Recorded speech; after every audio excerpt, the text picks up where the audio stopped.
Senior सहाफ़ी और तज़ियाकार रऊफ़ क्लासरा के मुताबिक DGFIA बशीर मेमन और वज़ीर-ए-आज़म हाउस के माबैन सोशल मीडिया के अलावा भी कई मामलात पर इख्तलाफात चल रहे थे। सोशल मीडिया का इशू वज़ीर-ए-आज़म हाउस और DGFIA के दरमियान ऊंट की कमर पर आखिरी तिनका साबित हुआ और वज़ीर-ए-आज़म ने बशीर मेमन को सबक सिखाने का फैसला किया, लेकिन सिंध का मेमन अफसर भी डट गया कि वो ऐसा काम नहीं करेगा जिससे ये तासुर उभरे कि वो वज़ीर-ए-आज़म हाउस के दबाव पर हुकूमत के सियासी मुखालिफिन और सहाफ़ियों के खिलाफ FIA के जरिए कार्रवाइयाँ कर रहा है। दिलचस्प बात यह है कि इससे पहले बशीर मेमन को वज़ीर-ए-आज़म इमरान खान ने बड़ी शाबाश दी थी जब इन्हें बताया गया ये वो अफसर है जिसने सिंध से ताल्लुक रखने के बावजूद नवाज शरीफ दौर में आसिफ जरदारी के 40 अरब रुपए बैंक अकाउंट स्कैंडल में तहकीक की थी, बल्कि जरदारी साहब और इनके दरमियान कुछ तलखी भी हो गई थी। मेमन ने जरदारी साहब के दबाव में आने से इनकार कर दिया था। फालूदा और रिक्शा वाले बैंक अकाउंट्स की भी तफ्तीश की गई, बल्कि अनवर मजीद को भी FIA ने गिरफ्तार किया था। यूं इमरान खान जब वजीर आजम बने तो इन्हें बताया गया कि ये वही अफसर है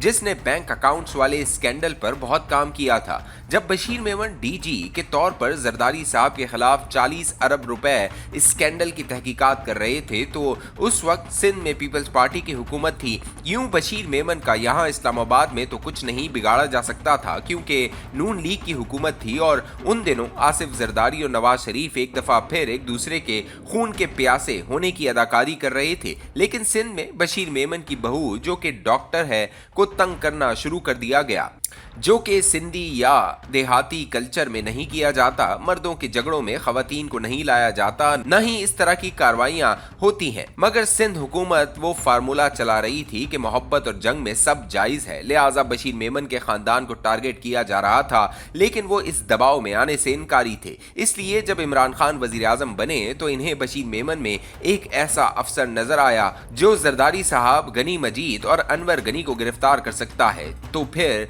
इसके सामने नून लीग के लीडर तो कुछ भी नहीं। खान साहब मुखालिफिन को जेल में डालना चाहते थे और इनका ख्याल था कि मेमन किसी को भी नहीं छोड़ेगा। इमरान खान ने अपने रवायती अंदाज में DG की बहुत तारीफ की ताकि वो मीडिया में मुखालिफिन और सियासतदानों सबको जेल में डाल दें। इमरान खान का ख्याल था कि शहबाज शरीफ और हमजा भी मनी लॉन्ड्रिंग केस में सजा का सामना कर रहे हैं। नवाज शरीफ और मरियम नवाज पहले से जेल में थे और वो सियासत में हिस्सा नहीं ले सकते थे। अब अगर शहबाज शरीफ और हमजा को भी सजा दिलवा कर डिस्क्वालीफाई कराया जाता तो फिर नून लीग खत्म हो जाएगी और PTI पंजाब में अगला इलेक्शन आराम से जीत जाएगी। इस दौरान 2022 में जनरल फैज हमीद भी आर्मी चीफ होंगे और एक साबिक DG ISPR ISI के सरबराह होंगे। यूं सब रस्ते हमवार होंगे। इससे पहले खान साहब चाहते थे कि FIA ख्वाजा मोहम्मद आसिफ पर भी गद्दारी का मुकदमा दर्ज करे। इस मकसद के लिए वो एक समरी काबीना में लाए जिसमें बताया गया था कि मुल्क का वजीर खारजा और वजीर तवानाई हो कर भी वो अकामा लेकर दुबई में एक कंपनी को कंसल्टेंसी दे रहे थे और हर माह इन्हें 16 लाख रुपए मिल रहे थे। इसका मतलब ये कि वो पाकिस्तानी आइन के तहत वजारत नहीं चला रहे थे, लिहाजा ये मफादात का टकराव था और ख्वाजा आसिफ पर गद्दारी का मुकदमा बनता है। ख्वाजा आसिफ के खिलाफ मुकदमा तैयार करके काबीना ने मंजूरी दी। वहां काबीना के वजीर चुप रहे कि मुकदमा तो कराएं, लेकिन गद्दारी का मुकदमा होगा तो ये नया ट्रेंड शुरू हो जाएगा। इमरान खान के वजीरों के इजलास में खामोशी का बैकग्राउंड था। इन सबको इल्म था कि इमरान खान जिन लोगों से नफरत की हद तक दुश्मनी पाले हुए हैं, इनमें ख्वाजा आसिफ सर फहरिस्त है। इस नफरत के पीछे 2-3 वजूहात थी। एक तो जब इमरान खान 2014 में धरने के बाद पार्लियामेंट गए तो ख्वाजा आसिफ ने मशहूर जमाना तकरीर की जिसमें उन्होंने कहा कि देखें, इस पार्लियामेंट को 126 दिनों तक गालियां देने के बाद ये सब वहीं आ गए हैं। इनका ये फिक्रा बड़ा मशहूर हुआ था कि कोई शर्म होती है, कोई हया होती है, कोई ग्रेस होती है। वो जुमला PTI के अरकान को सख्त नागवार गुजरा क्योंकि वो हर वक्त TV शो और सोशल मीडिया पर चलता रहता था और PTI वाले शर्मिंदगी महसूस करते थे। ख्वाजा आसिफ अपनी जुमलेबाजी की वजह से पहले आसिफ अली जरदारी और पीपल्स पार्टी को बहुत चुपते थे, तो अब इमरान खान को ऊपर से सियालकोट पे उस्मान डार और ख्वाजा आसिफ की पुरानी सियासी दुश्मनी चल रही थी।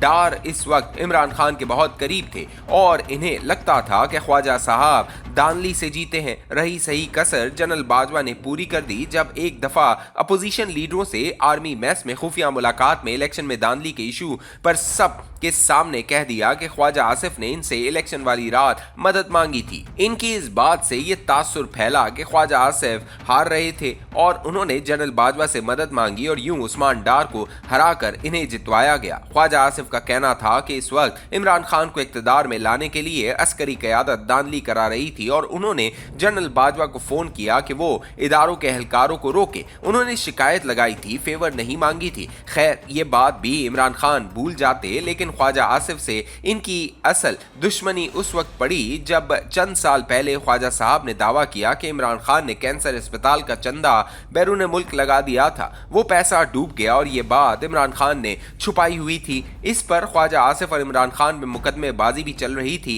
जब इमरान खान वजीर आजम बने तो इनकी हिट लिस्ट पर शहबाज शरीफ, हमजा शहबाज, ख्वाजा आसिफ, हसन इकबाल, साद रफीक, शाहिद खाकान अब्बासी वगैरह इमरान खान सबके नाम ड्रॉप कर सकता था। ख्वाजा आसिफ का नहीं और इमरान खान की राह में रुकावट DGFIA बशीर मेमन थे। इमरान खान DG की इस मजम्मत से चिढ़ गए क्योंकि खान साहब जल्दी में थे और सियासी मुखालिफिन को जेलों में डालने के बाद अगला हाथ सहाफियों पर डालना चाह रहे थे और सोशल मीडिया के लिए नए कानून ला रहे थे जिसके तहत 6 माह तक किसी सहाफी, सोशल मीडिया एक्टिविस्ट की जमानत नहीं हो सकेगी। नैब भी 3 माह का रिमांड लेता था, लेकिन इमरान खान ने कहा कि ऐसी खबर जिसे वो फेक समझेंगे पर सबकी गिरफ्तारी होगी और 6 माह तक जमानत नहीं होगी। इमरान खान को ख्वाजा आसिफ को गिरफ्तार करने की जल्दी थी, लेकिन हैरानी थी कि सब अपोजिशन गिरफ्तार होकर जेल पहुंच गई, लेकिन ख्वाजा आसिफ अभी तक बाहर फिर रहे थे। इमरान खान सख्त नाराज थे कि वजीर आजम वो हैं, लेकिन इनके हुक्म के बावजूद ख्वाजा आसिफ को गिरफ्तार क्यों नहीं किया गया। आखिर एक दिन इमरान खान पर वो बड़ा राज खुल गया कि ख्वाजा आसिफ को कौन बचा रहा था। खान ख्वाजा को जेल में डालने के लिए किसी हद तक जाने को तैयार